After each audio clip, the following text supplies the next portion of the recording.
Hey leader, and welcome to another episode of the L3 Leadership Podcast, where we are obsessed with helping you grow to your maximum potential and to maximize the impact of your leadership. My name is Doug Smith, and I am your host, and we recorded this episode live from our Burgo Realty Studios. In today's episode, you're going to hear a talk I gave at a conference recently called Take Control of Your Health. And here's what I know, leader, that if you're going to be a leader that's going to make it to their finish line, then it's absolutely essential that you focus on your health. And so you're going to hear me share about my health journey as well as many practical tips for your health and wellness. I actually gave this talk and had so many people come up to me afterwards and just talk to me about the changes that they were going to make. And actually, it's been several months since the talk, and people are already seeing incredible results. So I'm really excited. If health and fitness are a priority to you, then you need to listen to this.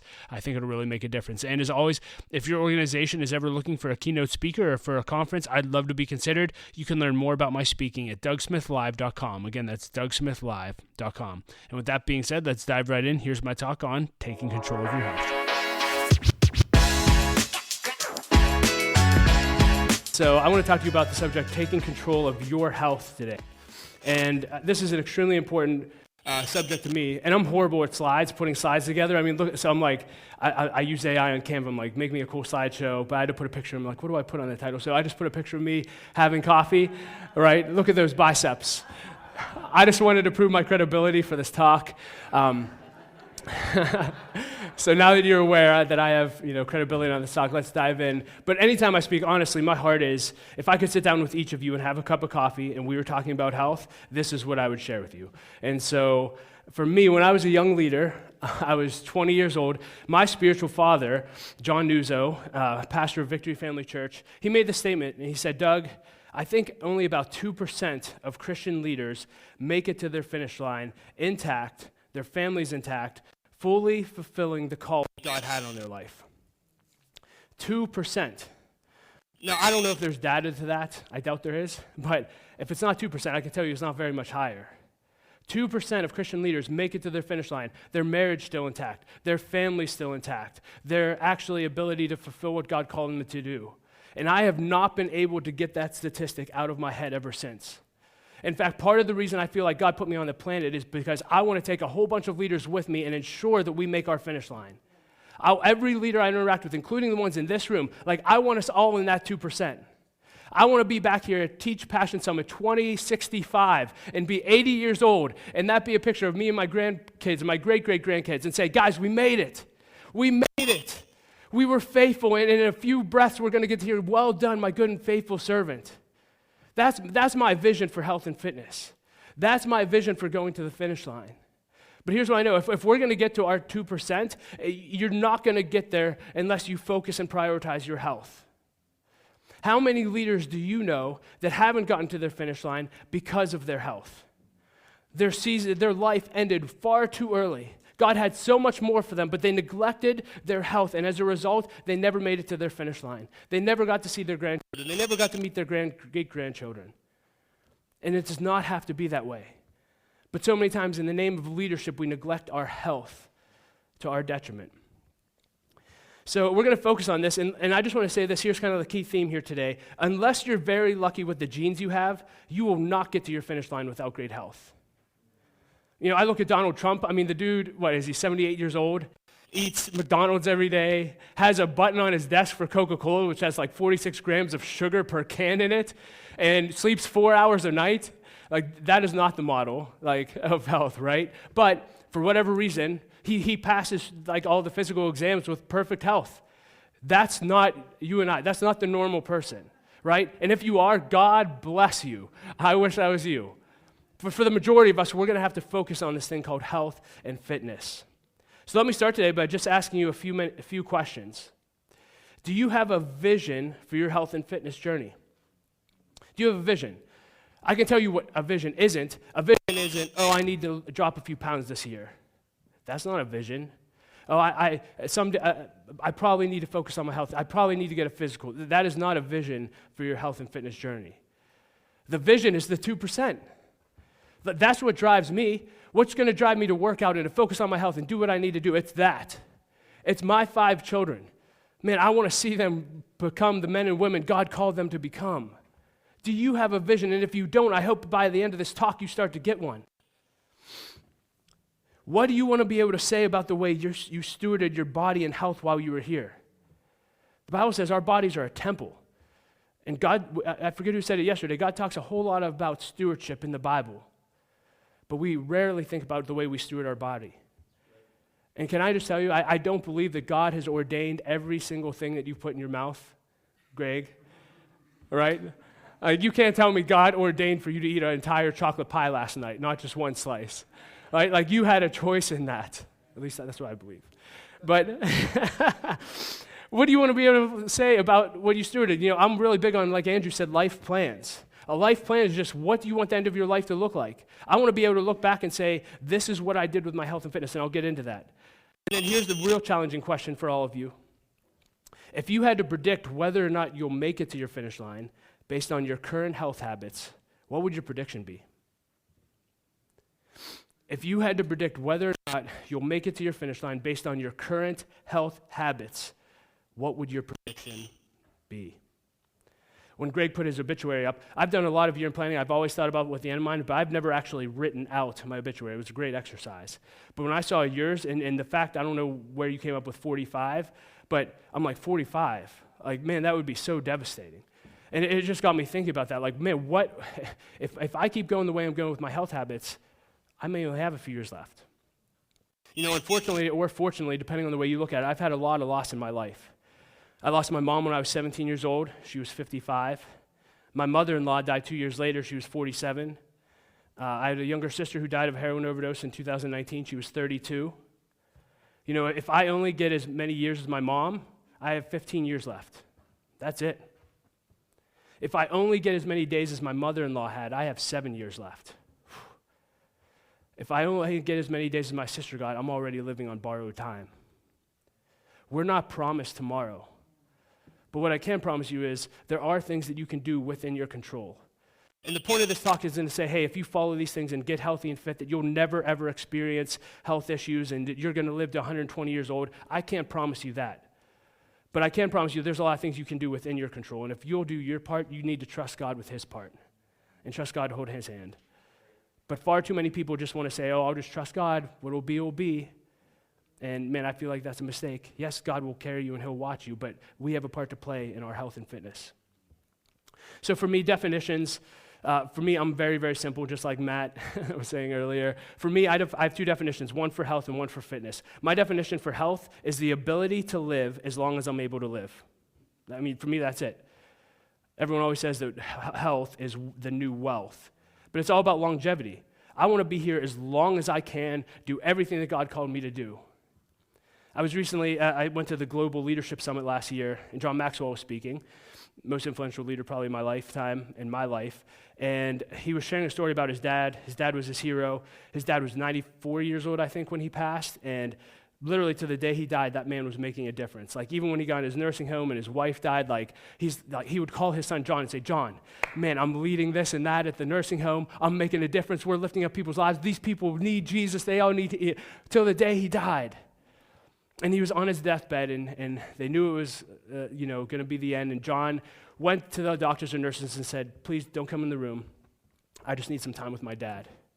And for 5 hours, John, the son, shared 29 lessons with his dad that his dad taught him. And he said, Dad, these are the 29 things that have enabled me to become the person you've called me, or I've become, and to do what God's called me to do. And so much of it is because of your influence. You want to talk about a way to go out?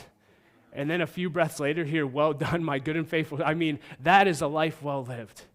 And so often in the Bible, some of my favorite scriptures when you read genealogies are what's happening in a leader's life, and it says, they died of a ripe old age. That sounds a lot better than me falling off dead on this platform, right? Like there was Pastor John's spiritual father, died, I think he was 89 years old. The dude just collapsed in a bowl of strawberry cornflakes. Like, hey, that's not too bad. I could do that. I could face down, milk, cornflakes, let's go. But I say all that to just say longevity. Like, that's what I want. I want to be surrounded by my children and my grandchildren and to hear them say, Dad, Mom, this was the impact that you made in my life. That's a life well lived. I define fitness by, my definition of fitness is the ability to be able to do anything I'd like to do. So simple. But hey, I'm 40 years old. I want to be able to bike, hike, play Frisbee in the yard with Greg. right? And not just at 40, at 60, at 70, at 80. Like, I want to be able to do those things. My dad is kind of the person I look up to here. He's 78 years old, and he's an 8-year-old, really, in a 78-year-old body. He still sled rides with my kids. At 78 years old, we went to Disney World 2 weeks ago. We spent one day in the Magic Kingdom before we went on a cruise, and literally 14 hours straight. Now, at this point, he actually did say I overdid it, but at 78 years old, for 14 hours straight, we rode rides. Like, the man did not stop. We rode Tiana's, like, princess thing it's like a roller coaster on the water, like 20 times. Like, that, if I could do that, man, thank you, Jesus. Rather than, man, I can't move, I can't really do anything. I hope I can sit here and have a small conversation with my grandchildren. Like, I don't know about your vision. That's not my vision. I want to be able to do what I want, when I want, and that is possible. But do you know I know 40-year-olds that can't do that? I know 30-year-olds that can't do what my dad does with my kids because they don't take care of themselves, and it's so sad, and it does not have to be that way. So what I want to do today is I want to share, and Greg kind of already introduced this, but I basically want to share 2 pivotal moments in my life that helped me prioritize my health and fitness journey and just share some of the lessons along the way. I'm obviously not a doctor. I'm not a nutritional expert. I'm just someone with a journey and a story and a lot of resources that I think will help you. At Indosha, we help transform visions into results.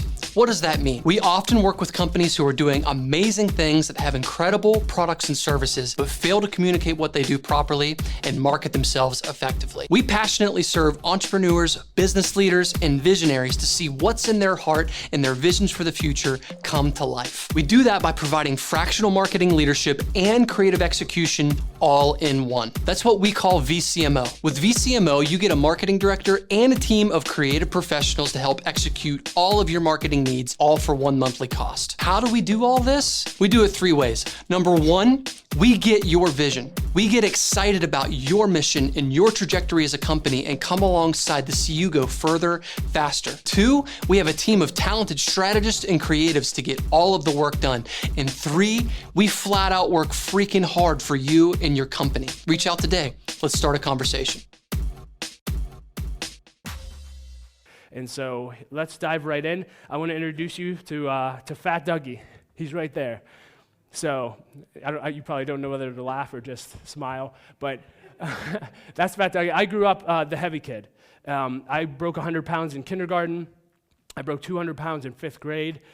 Literally, that's me on a baseball team. They didn't have a jersey that fit me.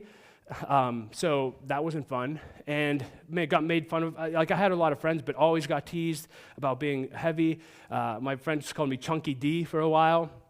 I still remember 5th grade, I had a crush on a girl named Abby Griffith, and I was going to I'm calling her out. I went to a swimming pool, and I was with my buddies, and it was the first time I actually took my shirt off at the pool because I was always ashamed of my body. And so I walk out, and I didn't know she was there, and her head pops out of the water, kind of like a hippopotamus. It was in slow motion, and she just looked at me, and she goes, "Ah, he has bigger boobs than I do." And yeah, that was devastating. I actually went back into the locker room, put my shirt back on, turned the shower on, and cried in the shower for 2 hours. Devastating. And I desperately, all throughout when I was overweight, I desperately wanted to be in shape. I desperately wanted to, but I just didn't know how. And I wrote no boundaries on there because I had no boundaries growing up. And when you're young, you think it's awesome. But when I say I had no boundaries, like if you've seen Home Alone and Macaulay Culkin eats that like mountain of ice cream, like that was my life like every day. Like Fat Dougie just went to town. I could eat whatever I want, whenever I wanted, and would just consume. My grandparents used to take me to the mall, to those candy stores. I would get like 3 pounds of gummies and just down them. And so, but again, just desperately wanted to change. In high school, I was a drug addict, on my way to being an alcoholic, and just desperately wanted to, but never knew how. And eventually, what changed for me that was significant was in 2008. Someone gave me a burned copy of P90X. Who remembers P90X? Who has done P90X? Who started and finished P90X? Dave McGlennon, baby. That's the man he should be up here talking about health. Are you 62? if I look like Dave at 62, and actually I just want to give a shout out, and Dave Hartman, these two are the only two I saw at the gym at like 5 or 6 a.m., all right? So shout out to you guys for keeping your journey going while you're here at the conference. How did I even get there? Oh, P90X. Who started P90X and never finished it? Everyone. Okay. All right. Well, for whatever reason, I popped the workout in, and I love Tony Horton, love his personality, and it was the first time in my life where I felt like, wow, this workout like works, and I actually know what to do. I don't have to make it up and go to the gym and pretend I know what I'm doing. And so I started getting results, or at least I thought I was getting results. So I do P90X, and I'm like, okay, I finally found the right workout, and I'm in the best shape of my life in my head. But my mentality at the time was, hey, I did P90X today. I can eat whatever I want, which I found out wasn't good. But so I kept no boundaries, just eating whatever. Oh, I can eat even more because I could burn so many calories. Well, summer came, and at the time I'm dating Laura. It was 4 or 5 years before we got married. And again, I've always been kind of like nervous taking my shirt off at a pool. I've never been confident, that's for sure. But I was confident this time. No Abby Griffith popping out of the water this time. Like, Laura's going to see me. She's going to say, look at those pecs, those lats, those deltoids. Let's go. And my father-in-law would say, this is my son-in-law in whom I'm well pleased. That was my expectation going into this. So I take off my shirt at the pool. No one says anything. I sit there and read like a John Maxwell book probably, and no one says anything. And I'm like, okay, I guess they didn't see how good of results I got. The next day we go to the Grove City outlets, and we're shopping. Laura's off shopping in her stores, and my father-in-law's with me, and his armpits are super sweaty. And he's nervous. I'm like, something's off. And I was like, hey, are you okay? He's like, we need to talk. I'm like, okay, what do you need to talk about? He's like, well, you know how I've been mentoring you and telling you that you need boundaries in your life? He goes, well, one area you need boundaries in is what you eat. Because if you think you look like Tony Horton, you don't. And basically, I don't even know what he said after that, but my translation was, you're fat, and you need to do something about it. And man, my heart sunk into my stomach. Have anyone else ever received correction or input that they need to hear? But I didn't know the phrase at the time, but I knew that the key to everything, Matt Keller, is to be teachable. And so, right, what do we do when truth comes? We all need places in which we're fully known, loved, and challenged. And I know I have that with my father-in-law. He fully knows me. He knows me, everything about me. He fully loves me, I know that. And so he was able to fully challenge me. And even though he told me something I didn't want to hear, I knew it was in my best interest. And so I went home and I said, okay, what do I need to learn from this? And what I learned, this was so fascinating, and wait till you hear how smart I am, I thought, P90X comes with a nutrition guide. Like, I wonder why. Like, could it be that like nutrition plays a factor into this thing called health and fitness? And so went home, I found the nutrition guide, and for the first time in my life, I dove into nutrition, and that was it for me.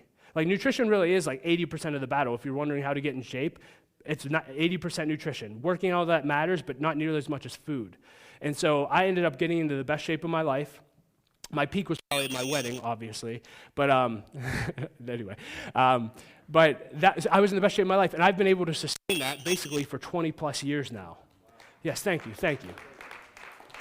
And for those, if you're curious, Fat Dougie still does exist. He came out last night, thanks, Greg.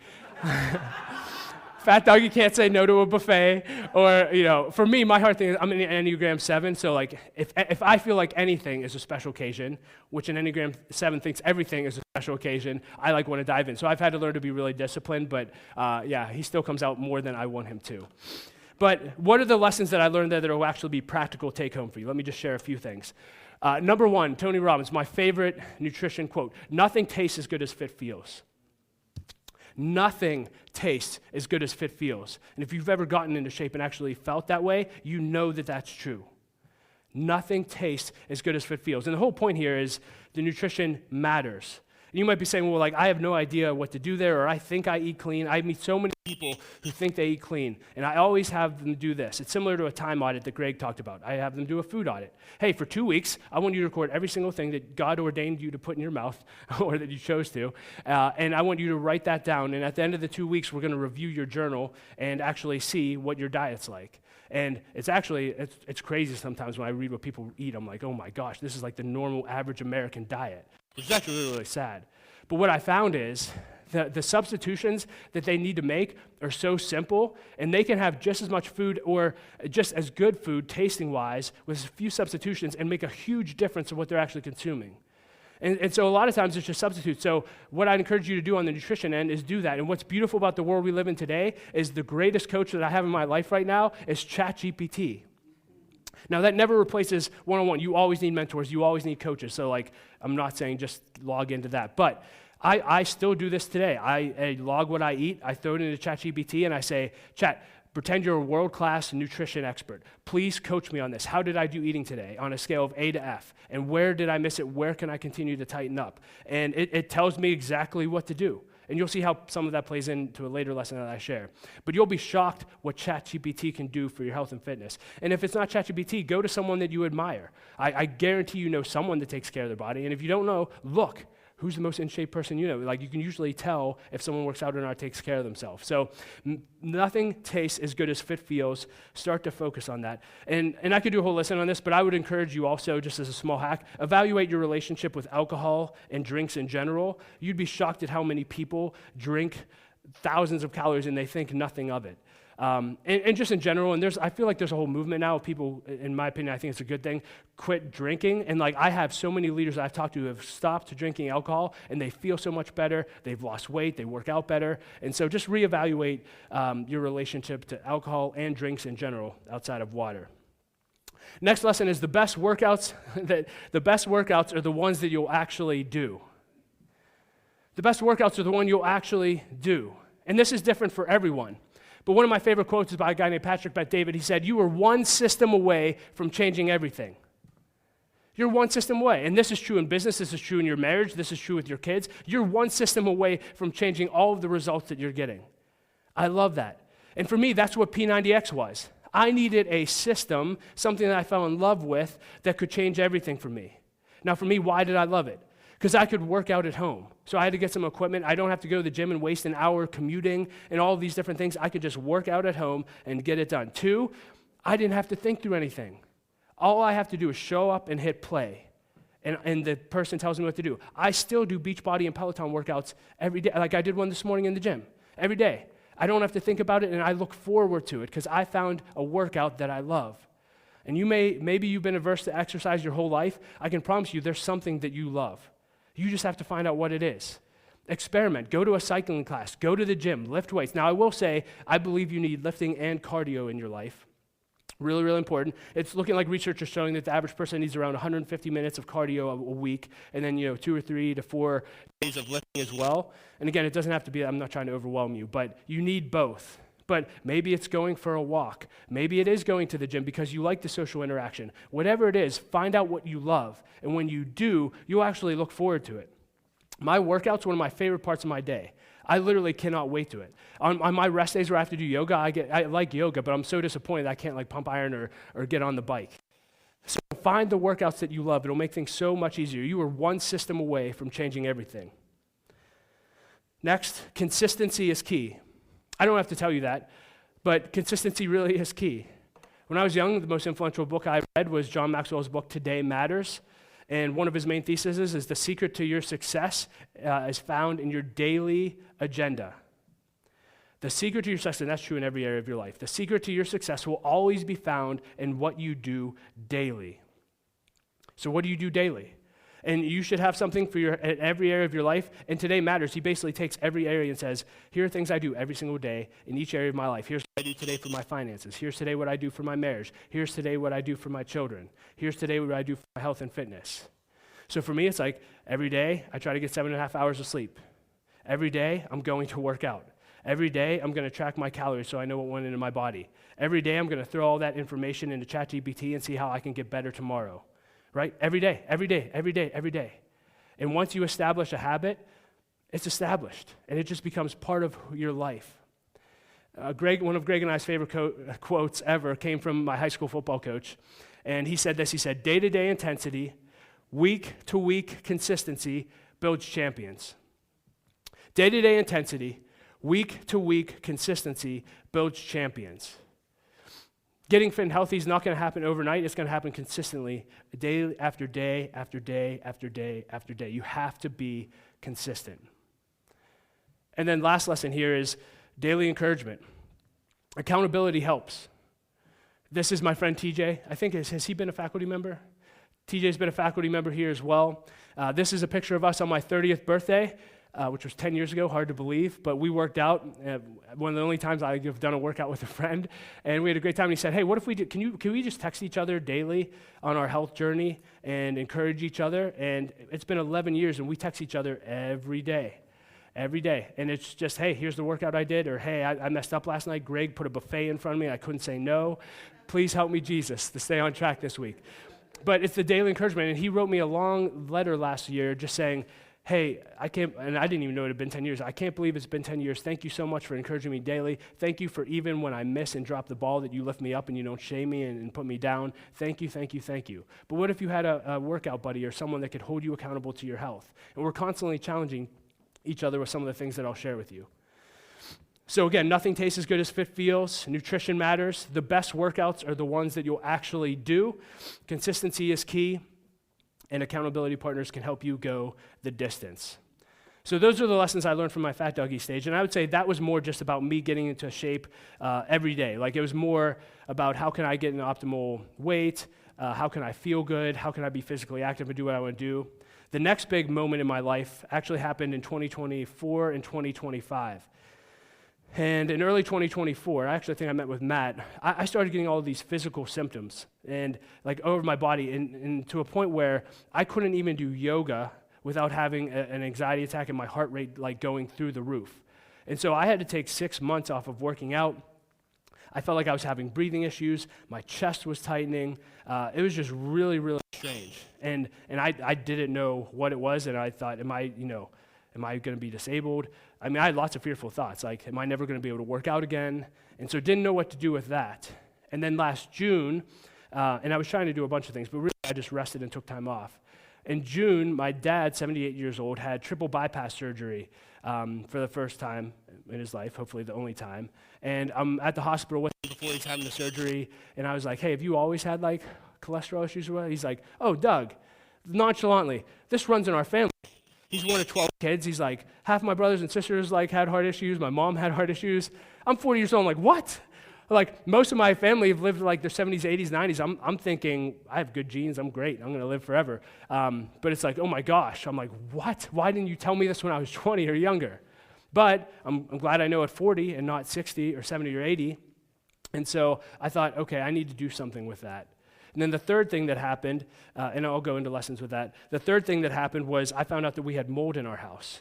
And it turns out in my basement, we've been in our new house for 4 years, the hot water tank was eroding at the top, and so mold developed, and it was where I work out. And so literally, the guy that came to inspect our house for mold was like, brother, you've been breathing in like millions of mold spores for an hour a day for who knows how long.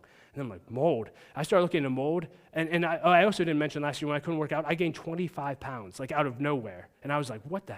Like I couldn't, usually I can shed weight or gain weight really easily, but this just seemed off to me. And I learned with mold, you can have rapid weight gain. You can have like all kind of heart issues, lung issues. You could actually die. There's a Netflix documentary on it. Really, really interesting and scary. But there was mold in my house. And I was like, oh, maybe this is some of the underlying causes of some of the symptoms that I'm feeling. And so it caused me kind of, I'm at 40, kind of this half-time, like I need to really evaluate my health and, man, how am I going to be in that 2%? Because it feels like I'm not going to make it for another year or two. And so a few things that happened, basically just two big lessons that I would share with you, is number one, you need to take control of your health by looking under the hood. You need to take control of your health by looking under the hood. Literally around the same time my dad's heart surgery was happening, I listened to this doctor, his podcast, his name's Dr. Mark Hyman. And he did a podcast with The Rock. He's actually The Rock's doctor. And he basically said, he met The Rock, someone introduced The Rock to him because The Rock was experiencing gut health issues, and the doctors were telling The Rock that basically like, you need to be on medication for the rest of your life, all these different things.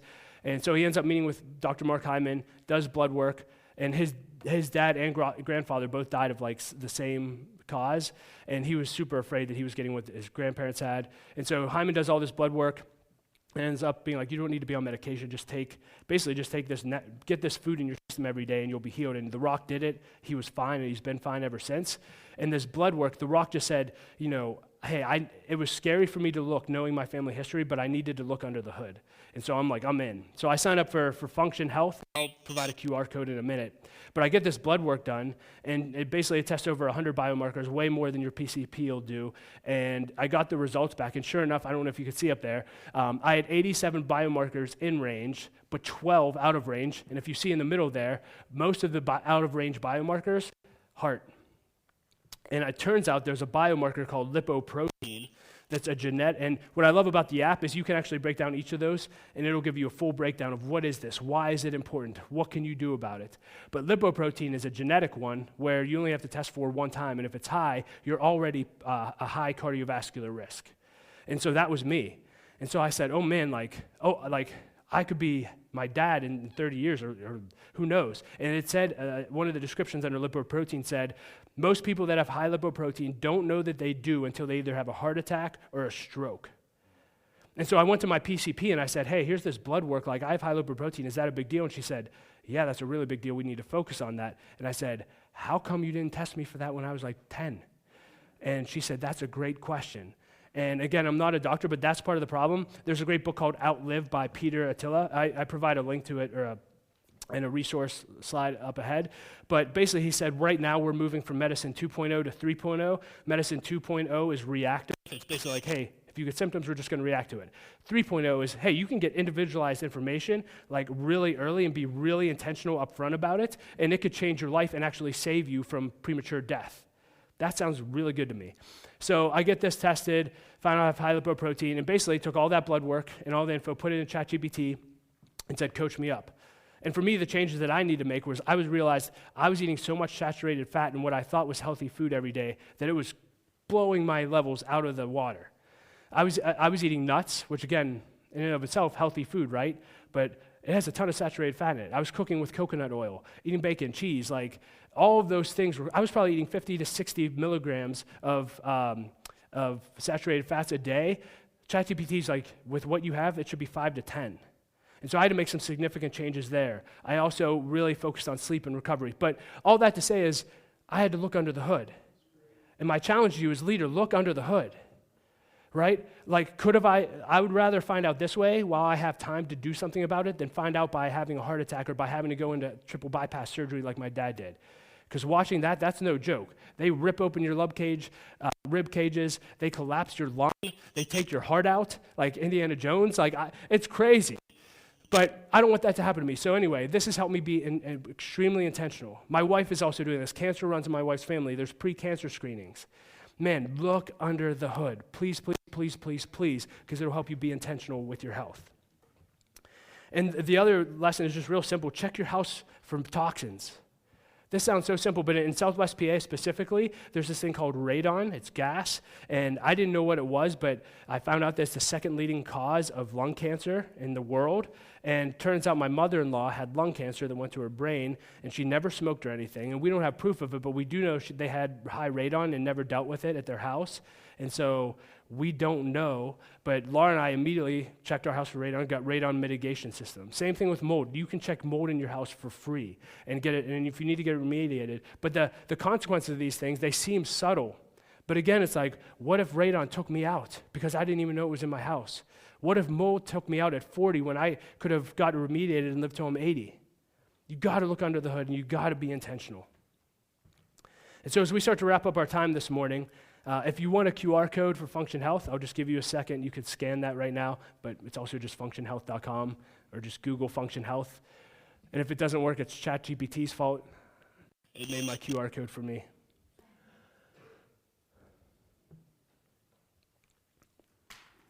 But as we wrap up, what I want to tell you about your health, regardless of where you are in that journey, is you can make significant changes over time.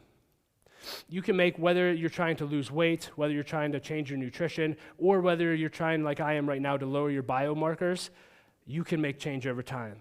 I took that first blood test in July, and the most important heart marker for me is ApoB, apolipoprotein, and I need to get that as low as possible. You can see that it was above the range at 102. I just took another test in February, and I got it down to 88. Praise God.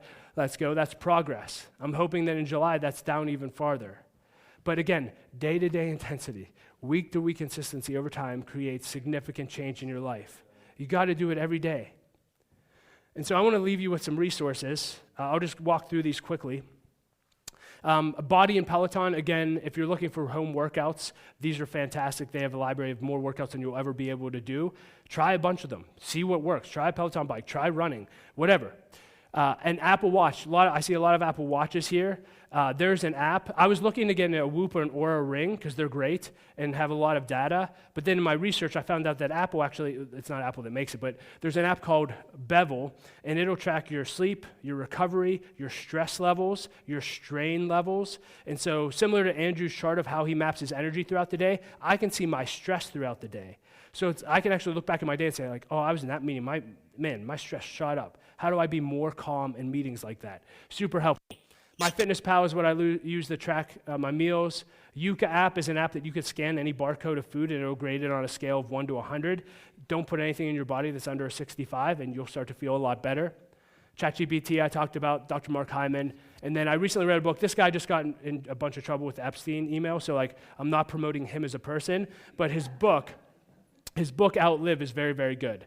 It's all about longevity, and for me, there's a whole chapter on the heart and things you can do. So he basically talks about the 4 big killer, the 4 big horsemen, and what you can do to help not get those. So those are some resources for you. And as we close, one of my favorite quotes, I know I have a ton, but is, although you cannot go back and have a brand new start, my friend, anyone can start from now and have a brand new end, right? You can't go back to the past 5 years of what you ate and how you treated your body and what you did and didn't do, but you can start today. You can start today. And my challenge for you as we end this talk is, what's the one thing you're going to do? I tend to give people like a gallon of things they can do when they need a teaspoon, but my hope is that you can extract one thing that I shared today, one resource, and say, okay, I'm at least going to try to start doing that. Maybe it's tracking your calories. Maybe it's trying a different workout. Maybe it's getting the blood work that I shared. But whatever it is, what's your one thing that you're going to do to change? Because here's what I know. Don't leave it to chance, leader. Don't leave your health and journey to chance. Do everything you can within your control and trust God for the rest. Because at the end of the day, man, I want to be here with you, and I want to say, well done, a good and faithful servant. We are part of the 2%. We made it. Our health is intact.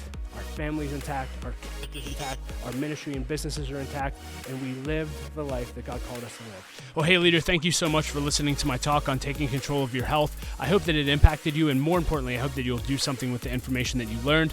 I want to give a special thanks to our sponsor, Endosha Marketing Solutions. They are the producers of this podcast. And if your organization has any marketing needs, I wholeheartedly recommend their services. You can learn more about them at endosha.com. That's ANDOCIA.com. And as always, leader, I like to end every episode with a quote, and I'll quote Tony Robbins again because it's been such an impactful quote. And he said this, he said, nothing tastes as good as fit feels. Nothing tastes as good as fit feels. Just keep that in your mind when you're tempted to eat poorly. So that's going to wrap up today's episode. As always, leaders, remember this, don't quit. Keep leading. The world desperately needs your leadership. We'll talk to you next episode.